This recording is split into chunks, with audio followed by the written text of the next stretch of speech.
तीसरी बात आपने कही जी, बाजवा साहब ने फरमाया कि हम जी हाथ मिलाते हैं। जनाब जनरल ज़ियाउल हक साहब जो हैं, विदाउट इनविटेशन त्यारे पे बैठ के तो दिल्ली चले गए थे और जाके राजीव गांधी के साथ बैठ के उन्होंने सरगोशियों में डिप्लोमेसी की थी, जिसको हमारे दानश्वरों ने ये नाम दिया कि उन्होंने उनके कान में कहा था कि अगर इंडिया ने हम पे हमला किया तो हम बम फेंक देंगे। हालांकि ये मुमकिन ही नहीं है। जाहिर है कि यही तो प्रॉब्लम है हमारे, कि हम इस तरह के लोग हमें लीड करते हैं, इंटेलेक्चुअली भी और पॉलिटिकली भी। तो वो जनरल ज़िया क्यों गया था कि वो इसको वार को अवॉइड करना चाहता था, क्योंकि उसकी पोजीशन इतनी कमजोर थी उस वक्त, मुल्क पे कब्जा करके डेमोक्रेसी को कत्ल करके, और इस जुल्म और तशद्दुद का जो उसने बाजार गर्म किया हुआ था, दुनिया उसके साथ नाराज थी। तो जंग होती तो मुमकिन है पाकिस्तान के साथ बहुत ही सख्त किस्म की मुश्किलात का सामना करना पड़ता, इंटरनेशनल पाबंदियां भी होती, मार्शिल्ला था, एवरीथिंग राइट। तो उसने एक डिप्लोमेसी की और कहा कि जी हम अमन चाहते हैं। अगर जनरल ज़ियाउल हक अमन चाह सकता है तो फिर दुनिया में कोई भी अमन चाह सकता है। ये कि आप ये उम्मीद छोड़ दें कि बैनुल अक़वामी बरादरी हमारी पुश्त पे खड़ी है, ये कि जी हमारे जो है वो उम्मत मुसलमान जो है वो मसला कश्मीर के हवाले से हमारे साथ खड़ी है, ये झूठा डायलॉग है। इंडिया जो है वो मसला कश्मीर के हवाले से कंप्लीटली जो है वो एक्सपोज हो गया है। ये कल परसों भी एक स्टेटमेंट थी आपके वजारत खारजा की, हमने इंडिया को दुनिया में जो है वो नंगा करके रख दिया है। ये सारे झूठे डायलॉग हैं, ये जब तक हम नहीं छोड़ेंगे, जिसका मतलब ये है कि हम लोगों को फाल्स होप दे रहे हैं। जनाब हम कोई गलत लड़ाई नहीं लड़ रहे, हम कोई जालसाजी नहीं कर रहे, हम कोई फ्रॉड नहीं कर रहे कि हम झूठे बयानात पे तकिया करें। जब आप ये कहते हैं कि हमारा काज दुरुस्त है, हमारी लड़ाई सही है, हमारे साथ ये इंसाफ नहीं हुआ या ये हो गया, तो फिर आप सच्ची बात क्यों नहीं करते? और सच्ची बात आप ये करें कि भाई दुनिया इस मामले में नहीं आएगी हमारे साथ। और ये एक दफा शाह महमूद कुरैशी ने गालिबन किसी तरीके से, लेकिन उन्होंने कह दिया था मुजफ्फराबाद में कि दुनिया इस मामले में हमारे साथ नहीं आएगी, कोई हमारा इस्तकबाल करने के लिए खड़ा नहीं है। तो ये बात अगर हम लेके चलें, और यही बात इमरान खान साहब ने भी कही थी कि दुनिया जो है वो हमारे मामले को समझने में नाकाम है, हालांकि ये समझ का मसला नहीं है, दुनिया तो समझती है। तो इसका हल ये है कि हम ये माने सबसे पहले कि ये मसला इंटरनेशनल इंटरवेंशन, इंटरनेशनल लॉबिंग और इंटरनेशनल प्रेशर के नतीजे में हल नहीं होगा। इस पे आप अगर देखें, मैंने कई दफा बात की, ये अमेरिकी प्रेसिडेंट एक एक करके मैंने उनके सारे डॉक्यूमेंट जो डी क्लासीफाई हैं उनसे मैंने कोटेशंस दी थी कि कोई एक काबिल जिक्र अमेरिकी सदर नहीं रहा है जिसने पाकिस्तान के किसी हुक्मरान से ये वादा ना किया हो, राइट फ्राम अयूब खान से लेके बल्कि लियाकत अली से, कि जी हम मसला कश्मीर में सालसी का किरदार अदा करेंगे और इंडिया से कहेंगे कि वो मसला कश्मीर हल करे। ये आप देख सकते हैं, यूएस प्रेसिडेंट्स की मैं सिर्फ बात कर रहा हूँ। यूरोप जो कि यूनियन से पहले था, उनके इंडिविजुअल कोई मुल्क ही ऐसा होगा जिसने ये बात ना की हो। सब ने ये बात की, लेकिन ये बात काबिल अमल नहीं है। ये अनटिल आपने देख लिया प्रेसिडेंट ट्रंप तक, कि उन्होंने भी एक इसी तरह की बात की थी जिसकी मजाक उड़ाई गई इंडिया की तरफ से, और उन्होंने इसको आउटराइटली रिजेक्ट कर दिया। तो ये चीज हमें समझ में क्यों नहीं आती? आखिर वो कौन सा आपके पास गीदड़ सिंह जिसको कहते हैं कि है, जिसको आप घुमाएंगे तो ये बैनुल अक़वामी पावर्स जो हैं वो आपकी पुश्त पे खड़ी हो जाएंगी? ये मैं समझने की कोशिश कर रहा हूँ as a student of foreign affairs. ही बता दें मुझे कि ऐसा कौन सा काम हम करेंगे जो हमने 70 साल में नहीं किया तो ये दुनिया हमारे पीछे खड़ी हो जाएगी।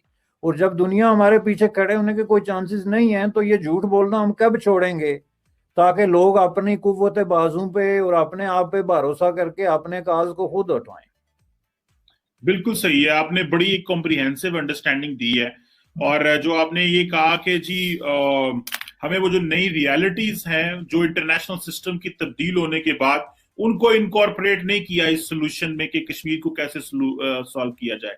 और मैं भी इस बात से एग्री करता हूं कि जब इंडिया में कहता था और पहले इकोनॉमी पे बात करें, कश्मीर पे बाद में बात कर लेंगे, तो हमने इकोनॉमी को इग्नोर किया और हम कहते थे नहीं पहले कश्मीर पे बात करो फिर कोई और बात करेंगे। फिर एक वक्त आया कि हमने कहा कि चलो पहले इकोनॉमी पे बात करते हैं, वो नहीं कहते, वो नहीं कहते, पहले दहशतगर्दी पे बात करो।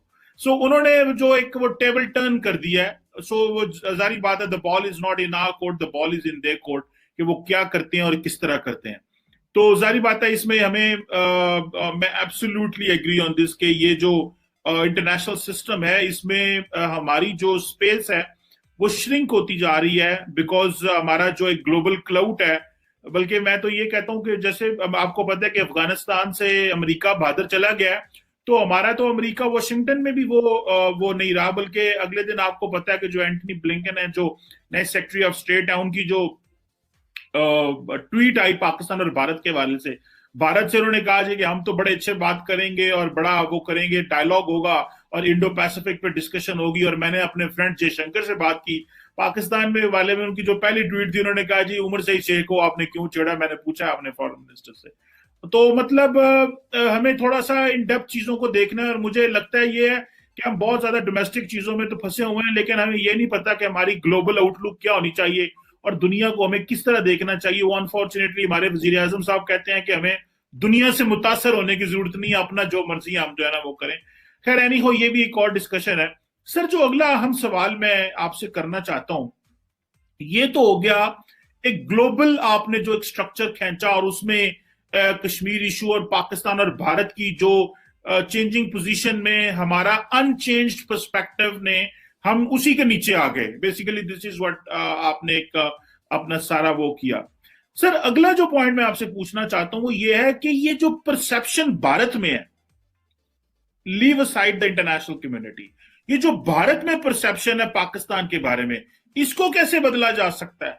कि वो देखिए ना, उन्होंने एक बोगी लगा दिया जी, पाकिस्तान दहशतगर्दी कराता है, पाकिस्तान दहशतगर्दी कराता है, जबकि पाकिस्तान ये कहता है कि अभी भारत पाकिस्तान में दहशतगर्दी कराता है, क्योंकि जो कश्मीर में था उन्होंने फ्रीडम स्ट्रगल को दहशतगर्दी में बदला दिया, और वो अपने 9/11 के बाद वो कामयाब हो गई ये पैगाम देने में दुनिया में। So how can we change this perception in India? और मैंने जैसे रेफर किया कि ये जो कमर जावेद बाजवा साहब की भी स्टेटमेंट आई है कि हम अपना जो हैंड ऑफ पीस है वो हर तरफ फैलाना चाहते हैं। सो इसका मतलब ये है कि कश्मीर इशू की इतनी जो कॉन्स्टिट्यूशनल चेंजेस होने के बावजूद पाकिस्तान ये ऑफर दे रहा है और बात कर रहा है। सो ये परसेप्शन भारत में कैसे बदल सकती है पाकिस्तान के बारे में? चीमा साहब देखें, आपके जो सवाल इतना कॉम्प्रिहेंसिव होता है कि उसके अंदर ही जवाब होता है लेकिन ये मैं आपको ये बता दूं, देखें जिस तरह हमने फॉरेन अफेयर्स के हवाले से इसका किया ना, ये इंडिया में परसेप्शन है कि नहीं इसको छोड़ें, उसको चेंज करने की भी कतई जरूरत नहीं। चूंकि इस मास पे भी या इस बाब में भी हमारा जो स्टैंड है, जो पाकिस्तान का ऑफिशियली स्टैंड रहा है, वो ये रहा है कि जी हमारा दहशतगर्दी से कोई ताल्लुक नहीं है। अब ये ब्लेम गेम छोड़ें कि इंडिया कहता है पाकिस्तान दहशतगर्दी करा रहा है और पाकिस्तान रोज सबूत लेके आ रहा है कि इंडिया करा रहा है। पिछले अरसे में जो 2 CA उन्होंने तैयार किए थे, यूनाइटेड नेशन को हैंड ओवर किए, उसमें उन्होंने एक अच्छा खासा लंबा चौड़ा डेटा दे दिया कि ये देखें जी हमारे पास प्रूफ हैं। अब पता नहीं उस पर क्या प्रोसीडिंग हो रही है, लेकिन ये ब्लेम गेम है। मसला ये है कि ये महज परसेप्शन का मसला नहीं है। पाकिस्तान की तरफ से आपने खुद मिसाल दी मसनू उमर शेख की, कि कल हम पाकिस्तान के सुप्रीम कोर्ट ने कह दिया कि जी इनको रहा करें या इनको मराद दें, या जो भी उन्होंने जिस तरह का डिसीजन किया, जिस पे ज़ाहिर है एक इंटरनेशनल रिएक्शन हुआ। तो अब इस तरह की जब आप हरकतें करेंगे तो इंडिया में किस किस्म का परसेप्शन जो है वो क्रिएट होगा? पहली बात ये है, या तो हम यहाँ कुछ ना हो रहा हो ना, तो इंडिया की तरफ से एक बात आए तो हम कहेंगे जी ठीक है ये हो रहा है। आप ये देखें, ये उमर शेख साहब जो हैं, ये वो आदमी है जो सबसे पहली तो बात ये है कि एक आदमी इंग्लैंड से चल के तो जाके पाकिस्तान में और वहां से बासनिया में और वहां से अफगानिस्तान में और वहां से कश्मीर में जहाद लड़ता है, और वो कोई इस बात को छुपाता नहीं, बल्कि उसको वो अपने ओपनली एक फख्र और गुरूर के तौर पे जो है वो पेश करता है। इंडिया में उस पर ऊपर दहशतगर्दी का मुकदमा चलता है जो सिर्फ लफ्ज़ों का हेर फेर है। जिसको आप जहाद कहते हैं, जाहिर है उसको इंडिया दहशतगर्दी कहता है और उस पर दुनिया मुतफिक है। अनफॉर्चुनेटली आपके जहाद को कोई जो है वो नॉन वायलेंस का नाम नहीं दे सकता, उसको दहशतगर्दी ही कहा जाएगा। चूंकि हमारा एक मजहबी अकीदा है, ठीक है अपनी जगह, लेकिन लोगों का तो नहीं है ना। लोग तो देखते हैं कि एक act of violence for political purpose या पॉलिटिकली मोटिवेटेड जो है वो दहशतगर्दी है। اب یہ دہشت گردی میں جا کے چارج ہو گیا، جس کو وہ جہاد کہتا ہے پاکستان میں، اس کو ایک خاص سیکشن کے اندر ایک ہیرو ایک ٹائپ قسم کی پرسنالٹی بنا کے ڈیولپ اس کو اور مسعود اظہر کو کیا گیا۔ جب جہاز اغوا ہوا، جہاز اغوا ہونا جو ہے وہ ظاہر ہے ایکٹ آف ٹیرر ہے، اور اس کے نتیجے میں یہ صاحب جو ہیں ریلیز ہوئے اور پاکستان میں آ گئے۔ تو آپ مجھے یہ بتائیں کہ پاکستان میں کیا یہ لازم نہیں تھا کہ ان کے خلاف جو ہے وہ دہشت گردی کا مقدمہ چلایا جاتا یا فرد جرم عائد کی جاتی؟ چلو دہشت گردی نہیں، لیکن یہ انڈیا میں جانا اور جہاد کرنا اور یہ ساری اور وہاں سے بھاگنا اور یہ اس پہ مختلف دفعات جو ہیں وہ لگتے ہیں، لیکن ان کو ٹوٹل کسی طرح کی کوئی پوچھ گچھ ہوئی ہوگی خفیہ طور پہ، لیکن آن ریکارڈ عدالتی پروسیس میں کچھ نہیں ہوا۔ تو جب آپ اس طرح کسی کو ڈیل کریں گے جس میں کہ دو آدمی آتے ہیں، میں آپ کو ایک ان دونوں کی مثال دے دیتا ہوں جو کہ یہ ابھی ریسنٹلی سپریم کورٹ نے کیا۔ مولانا مسعود اظہر صاحب آ کے یہاں پہ ایک نیٹ ورک بناتے ہیں، اوپنلی بناتے ہیں، جس کے اندر رہ کے وہ جہاد کا، جس کو ٹیررزم کہا جاتا ہے، جیسا کہ میں نے پہلے عرض کیا، پرچار کرتے ہیں، اس کی لوگ بھرتی کرتے ہیں، چندے کرتے ہیں، پورا ایک آن گراؤنڈ ان کا نیٹ ورک کام کر رہا ہے۔ آپ ان پہ کوئی اعتراض نہیں کرتے، ان کو نہیں روکتے، کوئی کسی طرح کی گرفتاری کوئی چیز جو ہے، انٹل کہ آپ کو انٹرنیشنل کمیونٹی آ کے آپ کا ڈور ناک کرتی ہے کہ بھائی صاحب you have to do something, اور آپ مجبور ہو کے ایف اے ٹی ایف کسی اور چکر میں آ کے تو مان دیتے ہیں کہ ٹھیک ہے جی یہ نیٹ ورک دہشت گردی کا تھا، ہم نے روک دیا۔ 30 سال سے کمیونٹی آپ کو کہہ رہی ہے انٹرنیشنل کہ یہ دہشت گرد ہیں، یہ کر رہے ہیں، آپ کبھی چین کو استعمال کرتے ہیں، کبھی کسی دوست کو استعمال کرتے ہیں انٹرنیشنل فورم پہ، اور چین جیسے ملک سے آپ نے بیان دروایا کہ یہ آدمی جو ہے دہشت گرد نہیں ہے۔ اسی طرح دوسرا آدمی یہ عمر شیخ جو ہے وہ آ کے ایک جرنلسٹ کو قتل کرتا ہے۔ اب اس کا کیا موٹیو ہے، کتنا مقدس ہے، یہ تو بحث ہی اس پہ نہیں ہونی چاہیے تھی۔ اس کو جناب آپ 20 سال بعد کہتے ہیں جی یہ بے گناہ ہے، جی اس کو کیوں پکڑا ہوا ہے، آپ اس کو چھوڑ دیں۔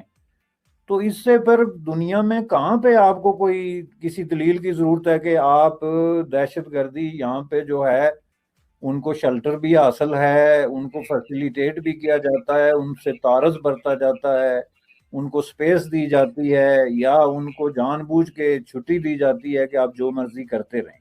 تو آپ اس کو کہتے ہیں جی انڈیا میں جو پرسپشن ہے اس کو کیسے بدلا جائے؟ تو اس کو ایسے بدلا جا سکتا تھا کہ مسعود اظہر کو آتے ہی جو ہے وہ چارج کیا جاتا دہشت گردی میں، اور یہ عمر شیخ صاحب کے بارے میں کوئی یہ ہیومینیٹیرین اور ہیومن رائٹس کے ایشو نہ اٹھاتے۔ پاکستان میں آپ نے سیاستدانوں کو اور سول سوسائٹی کے لوگوں کو زبردستی جو ہے وہ اٹھا کے غائب کر دیا، تو ہیومن رائٹس کا ایشو نہیں اٹھا۔ تو ایک ناؤن قسم کا انٹرنیشنل دہشت گرد جو ہے اس کے بارے میں کورٹ کو دورے پڑنے شروع ہو گئے کہ جناب یہ تو ہیومن رائٹس کی وائلیشن ہو گئی، 20 سال سے بندہ بیٹھا ہوا ہے، آپ کو کنیکشن ثابت نہیں کر سکے۔